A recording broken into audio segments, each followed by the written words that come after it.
Right now, AI is writing over 94% of student assignments. I think the gap that consistently shows up in EdTech is that a lot of builders have not been educators themselves, and so they can't actually relate to what an educator would need in that setting.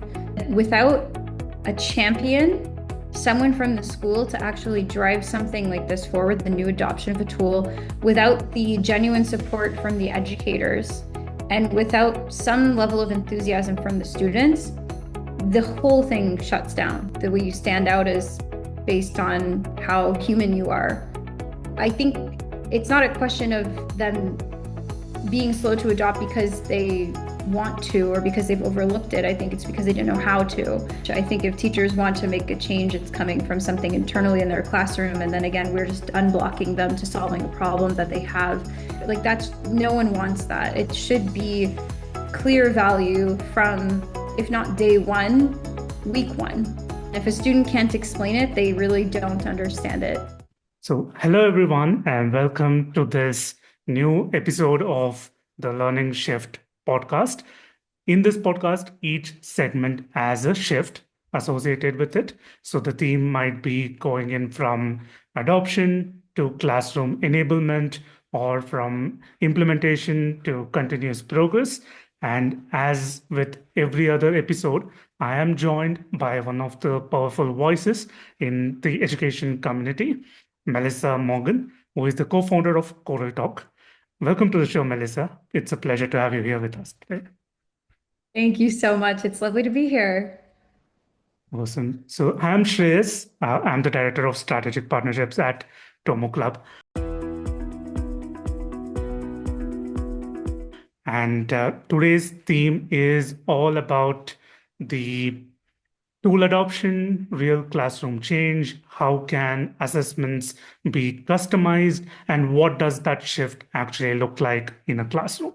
And this is what Melissa does with CoralTalk as well. So Melissa, can we have a quick introduction of what you do and what the company is about? Absolutely. So I like to start with the problem. Right now, AI is writing over 94% of student assignments, and it's making it impossible to know what students actually understand. So the question we need to answer as a society is, how do we measure real understanding in an AI written world? And so our solution to that is to make personalized oral assessments possible at scale using AI, because we know that unfortunately teachers can't talk to every student. So that's essentially what we're doing in a nutshell. Happy to go into more detail as we talk. Absolutely. And I completely hear you on the gap between the EdTech promise and the classroom reality. And you built Oral Talk from scratch while also watching how the schools actually interact with the new tools. So before we get into the big ideas, what's that one moment that first made you realize that there is a gap between what the EdTech is actually promising and how the implementation look like, and finally how it is adopted in a real classroom over an extended period of time? And is this actually an experience or a real problem worth solving? Hmm. I think the gap that consistently shows up in EdTech is that a lot of builders have not been educators themselves, and so they can't actually relate to what an educator would need in that setting. Most of us have been students at some point, but the educator lens is quite different. And so what I've seen in EdTech is you either have educators that are building solutions that are very pedagogically sound, but don't actually reflect a good user experience because they don't have that tech or product background. And then you have, on the flip side of that, folks who are very good at tech and are engineers, but they don't understand education, and not in a way that stays close to the user. So I think that's really the gap. We need the teachers to inform how ed tech is built and shaped and evolved over time. And a lot of cases, sometimes you sell to the school top-down approach, and you force the educators and the students to use a tool that might not actually be of genuine service to them. So we're attempting to take a different approach. Like everything that we have so far, we've built with over 100 educators' input. and we continually stay close to our customers and make sure that we are making it something that they genuinely love. And I say love, not like. So that's important to us. And I'm sure that other ed tech companies will realize the importance of that soon and hopefully follow suit. Yeah, I completely hear you on the lack of ground realities currently, which is creating um, some amount of friction. And at the same time, there is also this inherent um, mismatch between what the tool actually is trying to bring in and what the classroom actually wants. So there is this pattern in EdTech where there is a shiny tool launch, there's a lot of marketing activities, the tools get a lot of buzz because the founders participate in conferences, maybe have a few pilots every now and then we also see it, the tool just quietly disappearing from classrooms, say 6 months later. So what is actually going wrong here, and who should be the owner of this failure? Is it the product? Is it the school? Or is it just the adoption strategy not being in sync with what the classroom reality actually demands? It's an interesting question. I think that, I mean, within 6 months, it's a pilot or maybe even shorter at that point. And I think this happens because there aren't clear goals that are defined before that pilot starts. So my recommendation for ed tech companies would be have a conversation from the beginning before you start the pilot to say, what does success look like? How do we know that this pilot will have actually driven the results that make the adoption of our tool worthwhile? And then in addition to that, I mean, we shouldn't wait 6 months for the tool to die. There are probably signals that are happening in advance of that. And so as a product person, I think it's a responsibility of them to stay close to the customer in that period of time and make sure that the product is delivering on the promises that were made. And I think I heard an interesting talk just yesterday at the Knights College events in Malta. And one of the speakers had said, without a champion, someone from the school to actually drive something like this forward, the new adoption of a tool, without the genuine support from the educators, and without some level of enthusiasm from the students, the whole thing shuts down at some point. You need all of those things to simultaneously exist. And of course, you need the actual team and the product to make it happen. So without any of those, with one of those variables missing, it would make sense as to why a product like that would not continue after 6 months, maybe even less, if it lasts that long. Yeah, actually makes total sense, right? So having an internal champion is a signal in itself to show that a tool is actually working in a classroom, and it is their help which then, gets you from step zero to step one, where you get actual feedback, where your tool is breaking, what needs to be implemented at the earliest possible time frame, and what needs constant upgradation. So I think that is a very key thing that any tech company should focus on right now. So moving on to, say, bridging innovation and real adoption, right? So you have been on the inside of building for schools. So you have talked to curriculum directors, you're in discussions with other edtech founders, and even in the accelerator program that you're currently in. So you're talking to a lot of different stakeholders in the edtech community. So what do schools say they want from an edtech company? And what do they actually need? So what is this disconnect that is showing up a lot in recent times, and how would we solve for this? Yeah, another good question to ask. So schools are never actually looking for ed tech companies, although there are a couple of roles where sometimes their job is to find AI-based innovations, but they're very rarely the decision maker. Schools have, from what I can gather, budget line items, objectives to solve, and burning needs. And one of them right now is how do you make sure that a degree actually means something? A degree means something when a student has earned it and when they have the accreditation that's associated with it. So that's why AI-based cheating is such a big problem right now. And it's why, generally speaking, if we get a demo, we have 100% close. So I think when you go to a school, you have to start the conversation by just asking, what are some of the things that are top of mind for you? What are the problems that you're facing? And I don't think this is niche to EdTech. I think this is anytime you're doing sales, you need to just have a conversation with the person on the other side of the table and don't try to sell them anything. They're not looking for you. They have a problem, and perhaps maybe you might be able to help them solve that problem or unblock them from the thing that they're trying to do. And that's what results in a sale. And ideally, if your solution does what it says it's going to do, then a relationship that extends beyond a 6 month pilot. So I have no problem, even back when I had my past life as a UX UI product designer, walking away from opportunities where I felt like I wasn't the right person for what they needed. And I think that's an important piece here is ultimately, if we're not solving a problem that that school cares about in that moment, that's okay. We don't have to sell to everyone, and they don't need to buy from every ed tech company. So I think it's figuring out who is, as an ed tech company, who's your ICP, who are the folks with a burning need. Like, this is a painkiller problem, not just a vitamin problem for the schools that we sell to.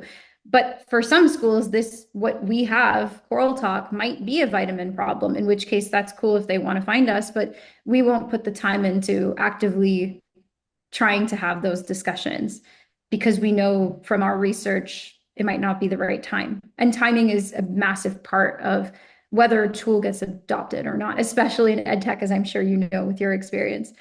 So I think it really comes down to alignment. Does the EdTech solution actually solve a problem? Have the first call just be exploratory, just a discovery call to see what's top of mind, what solutions they might have tried already, who are the decision makers, can you get them on a call? Yeah, school sales are long, and there are so many stakeholders involved with it. So it's interesting. It's also why we're exploring, just to make sure that we can stay so close to our real users, because oftentimes the decision makers are not the professors themselves, that we've actually started going directly to professors and offering CoralTalk as a tool for them so that we can build it with the feedback. And then by the time we get to the school, we know that we've built something they'll actually enjoy. Yeah, makes total sense. And I have three great takeaways from what you just mentioned.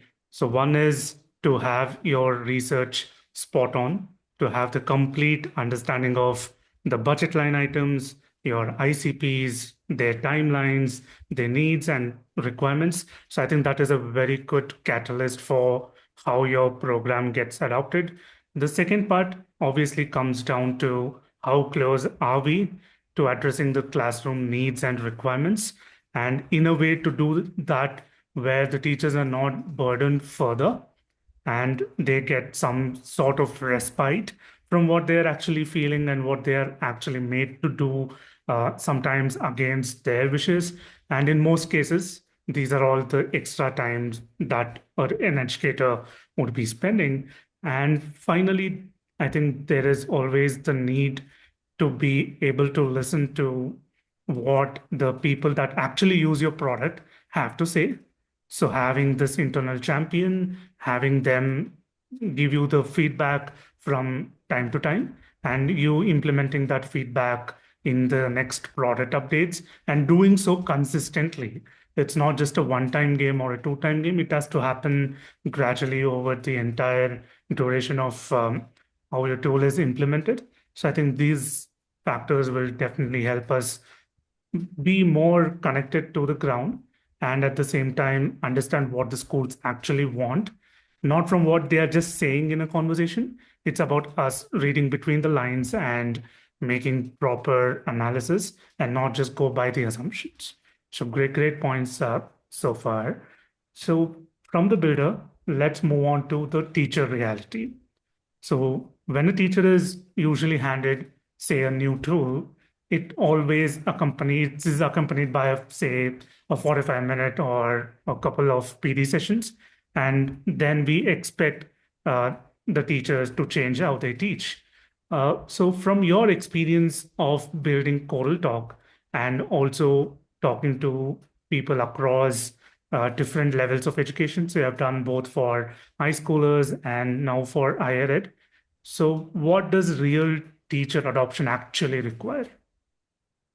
Yeah. I don't accept the premise that we should ever try to change the way that teachers teach. I think if teachers want to make a change, it's coming from something internally in their classroom. And then again, we're just unblocking them to solving a problem that they have. You can never force anyone to change. And it's certainly not something that we try to do at CoralTalk. We're actually bringing back a method that we know has pedagogical evidence, the Socratic method, being able to guide conversations, have students teach back and explain. So in some ways, we're using technology to bring that back to the classroom, but it's not a new way of teaching. It's a method that was used from ancient times into now, just didn't scale before. So I think the key is figuring out, how does the teacher currently teach? Where would there be rooms for integration rather than change? I think is an important distinction, to make them also realize that integration can be very powerful. I mean, a few years ago, how many people were actively using AI? I think there was just like a very tiny percent of the population, and now every person uses it daily, and we would probably all be devastated if it went away.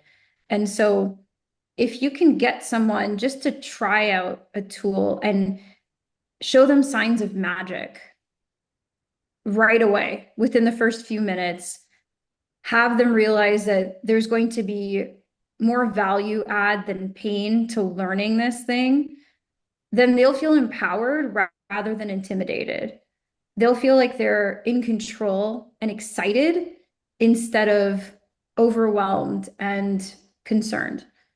And that's why good product design combined with real input from real educators is so important in EdTech. Because if you miss one of those two things, then you end up with what you were alluding to earlier, like just expecting the teacher to change the way they teach. And I think that's backwards and doesn't do a good service to the teacher or the student at the end of the day. We really have to meet them where they are and make it seamless and show them the value of why adopting a new technology is going to serve them. So would it be right to say that one common thing that most edtech companies today are getting wrong is asking the educators or the schools to imagine an hypothetical ideal situation, which might never happen in a real classroom, given the umpteen number of conditions that influence a day-to-day running of a real classroom. So, is that something which is prompting most tech companies to develop a product which does not showcase the end outcome within the first couple of minutes or within the first session of the tool usage that you mentioned? So would it be safe to say this is the most common issue that tech companies are going wrong with their products? I think it's a good thing to have a vision, especially if you can deliver on it longer term. You can paint a picture of what the end goal would be or the benefits of continued usage of the tool. I don't think that, especially in education, things happen overnight necessarily. But if there isn't some value that's perceivable or palpable or measurable within, let's say, the pilot time period, it's going to be pretty hard to have adoption that's wider, a product that sticks, because it's too far away, it's too unattainable. So if you think of like just basic human psychology, we know that when you set goals, you see at the start of the new year, everyone sets these goals for themselves. People sign up for gym memberships, they start actually doing things, and the habits that stick are the ones where they can actually feel like it's a little bit of a challenge, but it's within their reach. If it feels like it's too much of a challenge or the goals are not, the SMART goal, specific, measurable, I can't remember what the whole thing stands for right now, attainable. But if it's too far away, if it seems like it's out of reach, then the human brain just says, oh, it's not for me, and shuts down and doesn't even attempt to stick with it. So it's helpful to have a vision and an idea of where you want to go. But if you make the teacher feel like this is the value out of this is so far down the line and it's going to require pulling teeth, maybe the students have to be forced to use it, the teacher's getting a slap on the wrist from the school in order to do it. Like that's no one wants that. It should be clear value from, if not day one, week one. And if you don't have that, then good luck.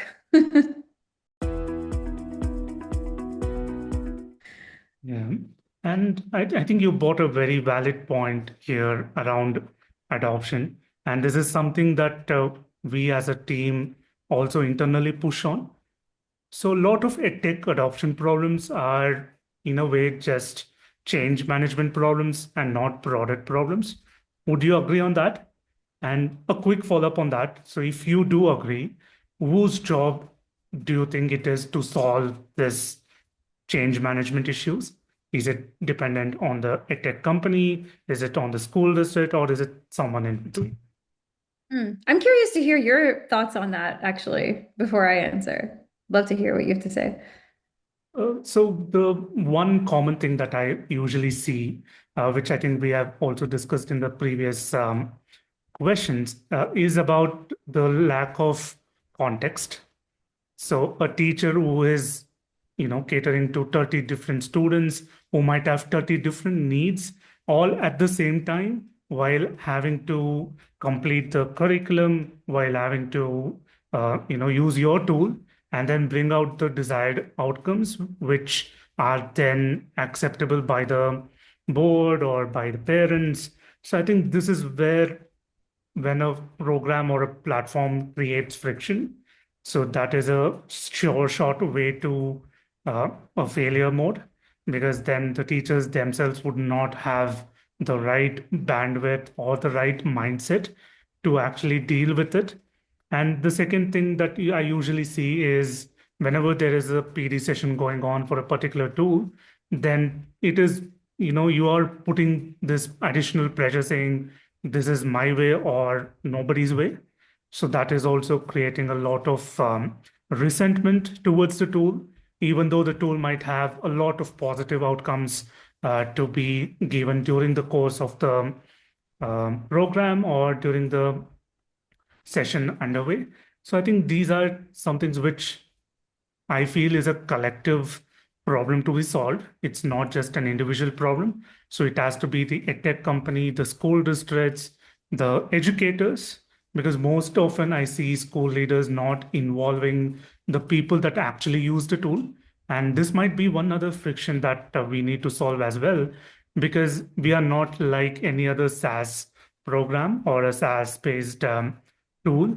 Our buyer is totally different from the user, and the outcomes intended are for a wide variety of communities. So it might be educators, it might be students, and even when we come to students, there are diverse considerations that we need to have. So I feel it is a collective problem solving skills that comes in from all the stakeholders involved. And I mean, when I say stakeholders, even the investors that are backing these edtech companies, they also have to come on board and have a proper discussion so that the end result is not only business oriented, it also considers the welfare of everybody that are involved in this. So do you agree? Do you want to push on this? I'm very curious to understand where you come from for this. That's very well articulated. And generally, I agree with most things that you said. I'm curious, though, why do you say that it's also the responsibility of the investors? This again usually boils down to the conversations that I've seen with a few other edtech companies. So when there is only a decision coming in from the business point of view, the program just gets put into the school's lab, and then the implementation is just left to the teachers to take care of. And then the problems start when there are renewals that have to happen for the next set of academic year or the next set of outcomes, and also the constant updates that need to be put in. Right. So it also depends mostly on where your budget allocation lies. So, for example, our AI program that we currently do for both the educators as well as the students, it undergoes an update at an interval of, say, 30 to 45 days. So we try to keep it in accordance with the latest models that are coming up by different companies. And we also are, in a way, moving towards more agnostic approach. So there is no tool recommendation that we give out. So that particular friction is removed. And for that to happen, I think in some way or the other, you need to have as a founder the independent capacity to make these decisions. And as you rightly said during the initial introduction, where you said you will definitely move out of the conversation if you feel you're not the ideal fit. I think that can only happen if you are confident about the tool you're building, the support from different stakeholders, and then ultimately you are considering the welfare of the community and not just the business. So I think this is where my intention of bringing in the investors as well into this conversation comes from. I see. Okay. Appreciate the clarification. Investors are interesting. I think if they have some understanding of the EdTech landscape, then yes, if they would be considered a strategic investor. I generally, if they're close to the customer, it's interesting, but if not, I think they might be missing a lot of important pieces of the conversation, and generally investors, especially if you're dealing with VCs, right, they have their LPs who are actually the ones funding it, and the VCs are the ones who are incentivized to make those returns within a certain period of time. And so their feedback, while valid for the lens that they have, can be at odds to the efficacy that the schools would value. For example, the evidence that we would need to get the renewal, let's say, to show that the tool is being used, that is actually hitting the necessary KPIs or improving the benefit of the students and the teachers in any way. So generally, I agree with everything you said. I think just tricky with investors, especially with ed tech, unless they have that level of expertise, I would probably keep them out of it because everyone's going to have a very different lens. And I think, yeah, there's certain people that need to be at the table, but too many cooks at the table can also make things a little complicated. Yeah, I mean, it's a right balance that we need to find Yeah, because with any domain that has investors coming in, I think this is a common issue that might surface. Just the bottom line that I look at is sometimes education just gets a pass and it's not seen with the same lens as it should be seen compared to other domains. So yeah, I think it is a work in progress, and as things improve and as schools start being more vocal, I think this will also gain the necessary traction that it should have. agreed. So coming back to our main theme and topic, so I would want to move next to personalization because EdTech is one such domain where you can find 30 to 40 different outcomes that need to happen in a single classroom. And you have to do that while considering 30 to 40 different needs of the students present. So, and along with that, let me add one more element, which is the AI in education. Since we both have tools that use AI in some way or the other, so how can we ensure the students are given exactly what they need and when they need it? And it's not just a promise of, having a tool solve something X for getting the outcome Y, but actually coming from a perspective of what has actually shifted now that make it more achievable, and where does this hype still outrun the reality? So when we talk about shifts, when we talk about, let me just make sure I kind of understand because there's so much I could say here. That's such a big question. There's so many things that we could talk about here. Is there something in particular that you want me to focus on when I answer this question? So we have had discussions regarding teachers, so why not keep it towards our student listeners? So how can Right. our students get the exact thing, what they need and when they need it? Yeah, yeah.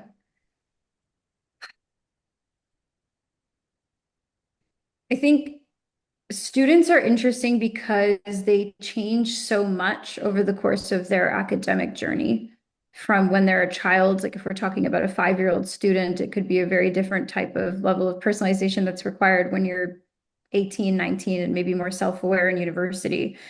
So I think that to ask a student, because we've been experimenting with this as well, like a personalized self-assessment, have a conversation with CoralTalk when you first jump on the platform, tell it about your learning preferences. I think there was an article I read the other day that learning needs have been debunked and it's now just learning preferences. So, how do you like to learn? Some students don't actually know because they haven't been exposed to all the various types of learning methods. Um, I have a friend who actually recently, she's in her 30s and she just received an autism diagnosis that none of us knew, and even she didn't know that she had. So there's just so many things that are hidden outside of our realm of self-awareness. And it can be that maybe students have a preference. And I think we should start with that of trying to find out maybe what are your interests. So that this is one thing that we can do rather than asking them about how does knowledge stick for them, but we could say, what kind of sports do you like? What kind of hobbies do you have? And then we can make learning more fun and give them metaphors or analogies on whatever subject they're learning to relate back to something that they have a genuine interest in. And if we do that, then they will be motivated enough to keep coming back and want to, let's say, feed the AI more information about themselves because they start seeing the value of having that personalized experience. And then there's the data that we need to track as companies to make sure that we study and see where those gaps might be of what they say they might want versus what their behavior actually suggests they need. And that just comes with good product design, good monitoring, having a pedagogical approach to understanding what tweaks and what changes, or in our case, what kind of follow-up questions or adaptation logic is going to best serve the student and their outcomes that are intended for that course. As you mentioned earlier, sometimes there's like 40 plus things for one course that need to be addressed. And so I think we start with that as an experiment, and we have to spend the time to look at the data over the course of not just a year, but a student's entire academic journey to really know where we made an impact, if at all. And so this is where something we're trying to do is we're trying to run some experiments where we split a class down the middle and kind of follow those students independently over the course of a couple of years to at least have enough statistically significant data to be able to say with some level of conviction and certainty that the student's personalization combined with the level of personalization that we're able to infer based on the data that we collected is resulting in some type of maybe stronger retention, maybe better learning outcomes, et cetera.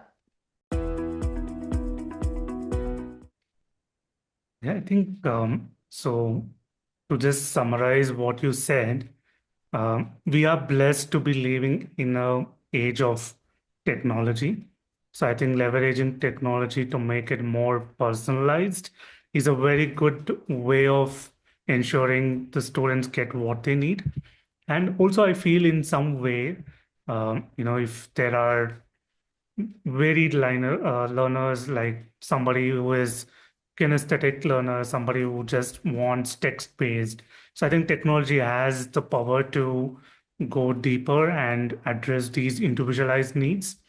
And at the same time, I think it's also dependent on us as educators and as companies that are into education to ensure we are also teaching the why and the how behind a certain curriculum so that the students are also given the power to make certain choices without having to succumb to the pressure of what the society defines as the norm.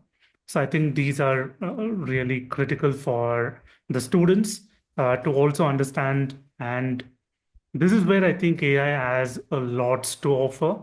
So it Mm. can customize, it can really keep the content paced according to what the student needs. And yeah, I think this is what excites me to some extent about bringing AI in education. So there was I'm one with you. other I want to thing. push back on one thing.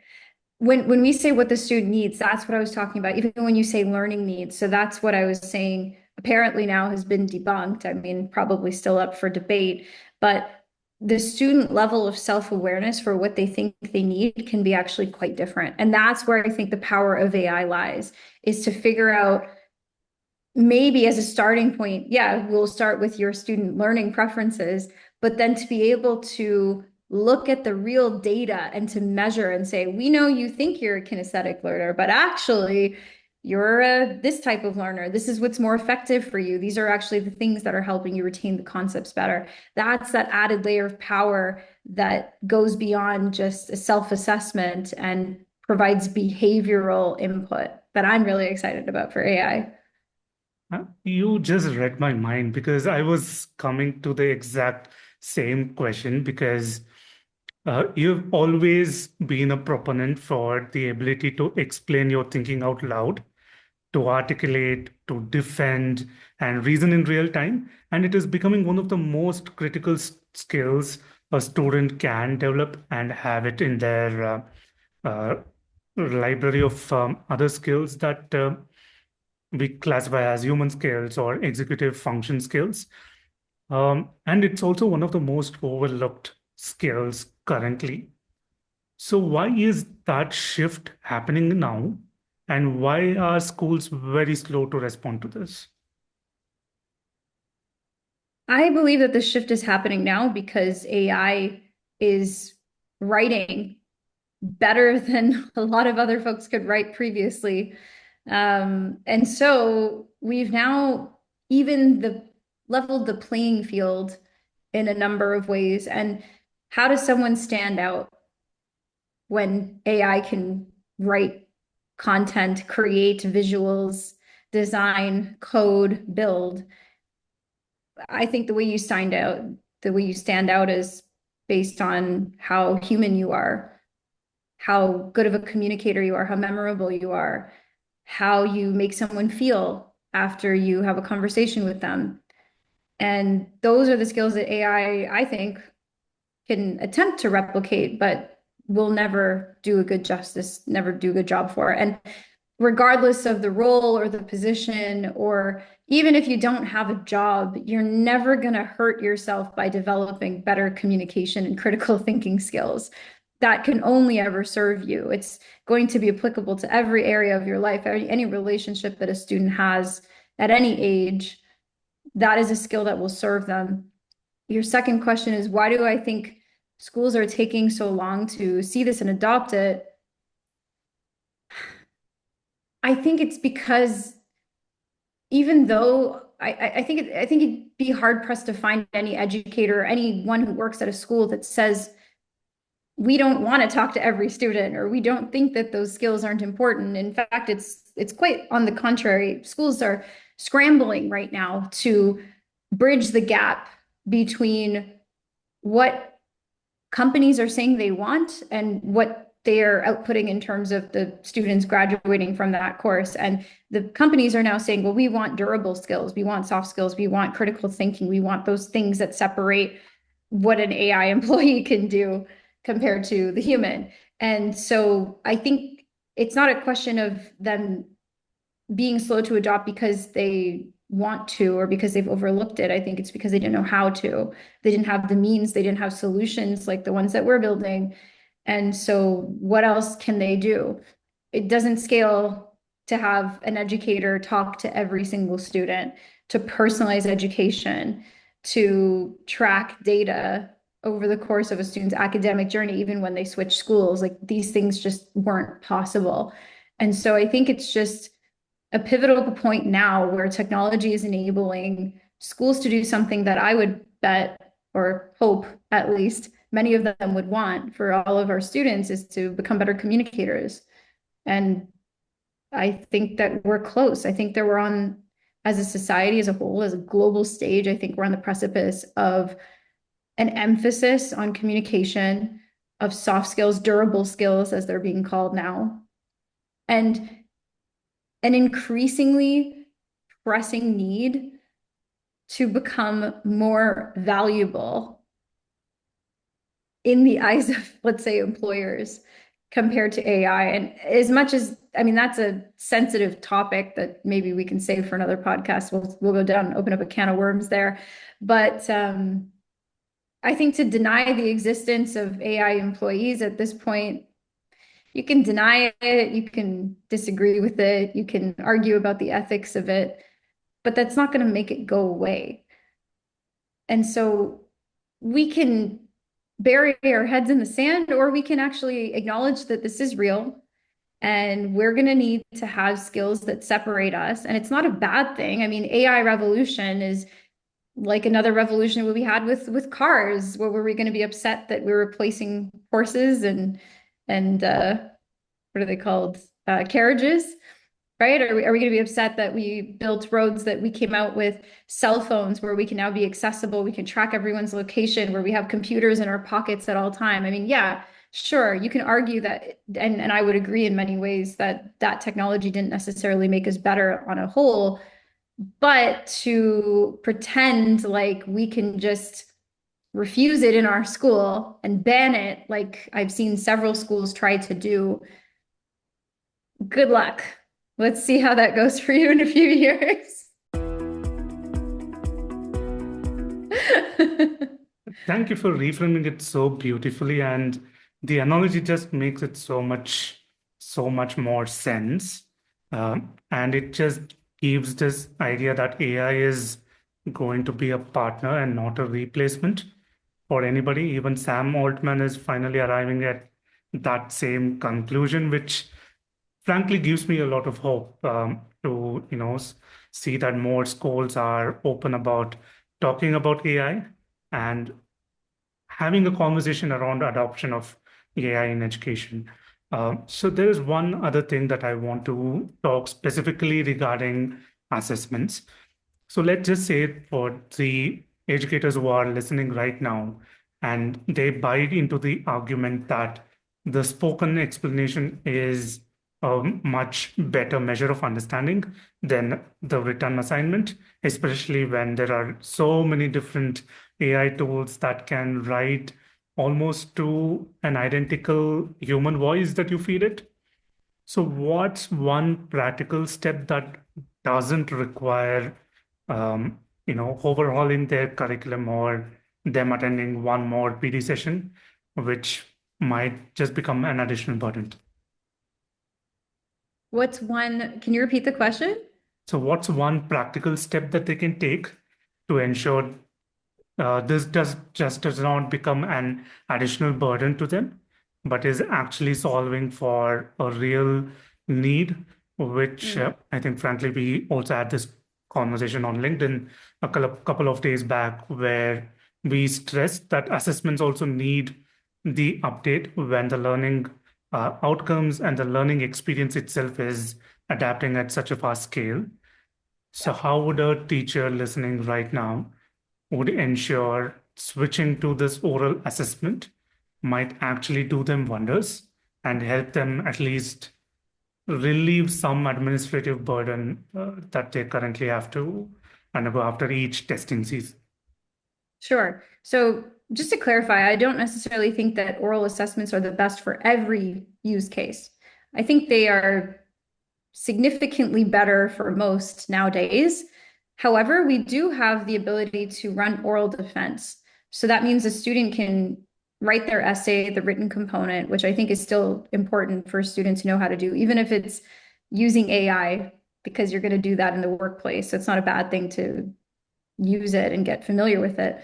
But then once a student uploads their written component, our AI can actually ask them questions about what they allegedly wrote as a way to check if they understood their own writing. And I think that aspect doesn't add anything in terms of an additional lift.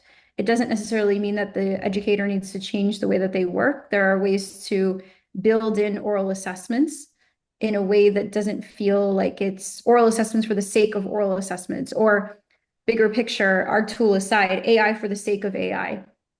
Like you'll notice, see in our this way, our logo here, there's no AI because it's not important that we use AI. I mean, maybe for investors, they care about saying that it's AI, but for educators, they're looking to solve problems. They're looking to make their lives easier. They're looking to make the experience for the students better, more engaging, and more pedagogically sound. And so it's just a means to an end. And I think if EdTech companies understood that and stopped leading with AI and started just trying to say, hey, we're going to work with you on what you already do, make your lives easier, then that would help a lot. And small direct plug for CoralTalk, but even if you don't use our tool, you should make an account anyway and just drop it in your syllabus because we'll tell you based on your syllabus every single week ideas for oral assessments and how you can run them in your classroom. So I would say it's worth an experiment. It's worth thinking about. And you got nothing to lose, honestly, at this point. Yeah, makes total sense. To try it at your own convenience is always the best means to understand if something works for you or not. And so this brings me to the next segment, which is the reflections as an EdTech founder. So my question around reflection to you is, what's the most important thing you've learned about what it actually takes to build an EdTech company that the schools will trust and use it in the long term? Hmm. The most important thing.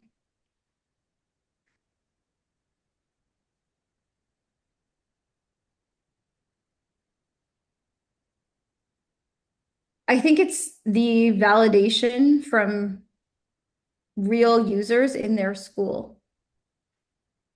That becomes proof. We've built some case studies. That's one of the first things that new schools ask that are maybe a little bit risk averse comparatively, where they say, who else is using this?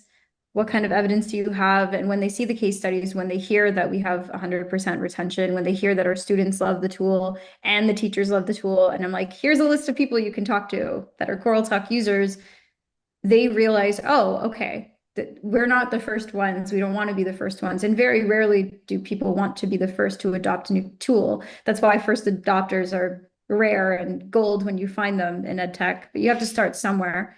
But I would say the most important thing is to get a few champions of the tool, educators and students alike, and use their story as a way of showcasing what the benefits are of the technology and make it about them because it is about them. It's any tool, our CoralTalk, any other tool that's out there, your tool too.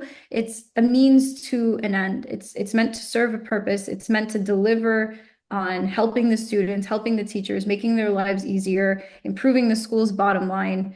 And so if you lead with the benefit for whoever you're selling to, and I don't think again this is specific to EdTech, then their ears are going to perk up because then it's relevant to them. And then you're showing them the benefits. You're leading with the outcomes. You're leading with what's in it for them. And you're de-risking the time investment, the monetary investment, because you can show them that it's actually worked and is working for other users like them that they can relate to. I mean, that is a very fantastic reflection, which ties up very beautifully to what we have spoken earlier as well.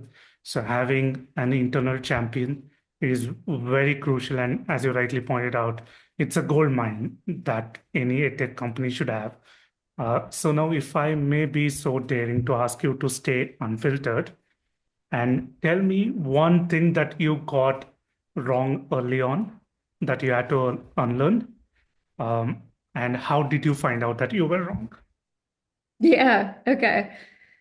So CoralTalk started as Ditto AI. Ditto is a Pokemon that would take on the appearance and abilities of whoever it kind of blobbed into or ate. I can't even remember. My childhood's a while ago. But the idea was what if a teacher could clone themselves? That was what I was leading with. And I thought this was such a great idea because I've been a teacher in the past and I always made that joke of I wish I could clone myself because then I could give more time to all of my students. I could talk to them. I could find out what's really going on. But when I started pitching that idea or just getting some feelers out there for educators, they were really spooked by that. They didn't like the idea, and rightfully so, of having an AI represent them, of having this AI take responsibility. Like, what if it messes up? What if it hallucinates? And back then, this was almost a couple years ago now, that this idea, I didn't really fully act on it, but was kind of kicking around. And 2 years ago, AI was hallucinating way more than it is now. So, understandably, a lot of people were just not about that. They didn't want to put their name on something like this. They didn't want to have an AI represent them. They didn't want to clone their voice. Whereas I think things are changing now. Maybe that idea would be a little bit more well received. I've seen some companies that are doing that, create your AI clone, sell it to do consulting on your behalf so it works around the clock. I saw a dating coach that has that as well. So I think maybe the timing was off, but in hindsight, it was definitely something that I got wrong about the level of conviction that I had about that idea. Some of it was just framing, though. Um, I think personalized tutors that take into consideration the teacher's teaching style are kind of clones, if you think about it, or at least mini TA clones, but we don't call it that. So that was a good learning experience. Thank you for sharing this. And I do sometimes hope that we do have some ideal scenarios play out. But again, it only seems good from this part of the mountain. But as we go towards the other side, we might just get too bored with clones. So I think that's up to debate, and probably it can have an episode on its own. So coming to the last segment, the podcast is called The Learning Shift. So, what is one learning shift we need to make starting now? And who should it be directed towards? Is it educators? Will it be students? Will it be other edtech companies? Or can we have it directed towards the community in general? I think the shift we need to make is that we need to consider how we measure true understanding in an AI written era, and the shift needs to be a focus on oral assessment. Obviously, I'm completely biased, but I have rationale for this. And if a student can't explain it, they really don't understand it. Students will agree with that. A lot of educators will agree with it. And I think if we start paying attention to what happens outside of the traditional classroom, we'll start to be more aware of the conversations that are happening online, in the schoolyard, in the EdTech environments themselves. And those conversations will tell you a lot of things about what's actually needed. And so much of that is undocumented. But I think those conversations need to be happening. There needs to be more inclusion of EdTech vendors in some of these discussions with educators that talk about it. And there needs to be more experimentation happening regularly. So I think it's not up to just one type of person to make this kind of change. I think it comes, as you aptly pointed out earlier, from everyone doing their part, working together, realizing that it's not us against each other. At the end of the day, if we don't make something useful, ed tech companies don't make money anyway. And it's also in the best interest of the educators to shape the products that they're going to be using in the future. And so instead of closing the door on ed tech vendors that might reach out to you, and I'm not necessarily speaking on behalf of CoralTalk, but I know some of my founder friends have been having that experience. Like they're genuinely trying to build something useful for you. They want to know. They're not necessarily trying to sell you anything. Talk to them. Tell them, here's what I want to see. And then shape the future of the tools that you're going to be using rather than having them have no other choice but to try to build something based on a hypothesis from a third-party paper they read. And I think I was fortunate to be able to have those conversations, but I do have sympathy for some of my colleagues that have been experiencing that. And that's why I'm saying these conversations are so important. They happen at conferences, but we need to create those spaces where all of the decision makers are in the room regularly. And we need to have a finger on the pulse because otherwise we're designing blindly, we're adopting blindly, and we're not tracking what really matters, which at the end of the day comes down to what's best for the next generation. Like, what are the students? It's always about the students. It always comes back to what are we building for the next generation? And I think if we can all get behind that shared vision, there will be so much more unity, clarity, and guided direction on the things that we need to build to make the world of education a better place. And Lisa, thank you for doing this heavy lifting and summing it up so beautifully, because being a collective is a shared vision of me personally as well as for Tomo Club. And I think having the voices on the ground coming to us, having spending some time in sharing what their visions are, and as you so very well put, it is creating the leaders, the citizens of tomorrow. So their voice is very crucial. So I think the students listening to this episode, please do drop your thoughts in the comments, and we will definitely get to each and every comment that you share, and we will be trying our level best to have Melissa or any member of my team answer the pressing questions that you put. So Melissa, thank you so much for being so unfiltered and being open to some of the curveballs that I threw up on you last minute. I certainly appreciate this opportunity of listening to you. So having the best seat with you and any other guest for that matter. I think that's a privilege. So I'll have to thank Tomo Club for giving me this opportunity to host the Learning Shift. So any closing thoughts for our audience, any values that they have to take back and think upon? Thank you, Shreyas. It's been a pleasure to be on this podcast, and I know this will be one of many conversations we'll have in the near future. And ending thought, just be open-minded. Really, this is all coming down to open-mindedness. This is an unprecedented time, and things are changing. And if we can remain open and flexible, then we'll figure this out together. Absolutely. Thank you so much. To our audience who want to reach out to you or our school leaders who want to get in touch with CoralTalk, what's the best way for them to reach out? Sure, you can catch me by email, mel, at coraltalk.com.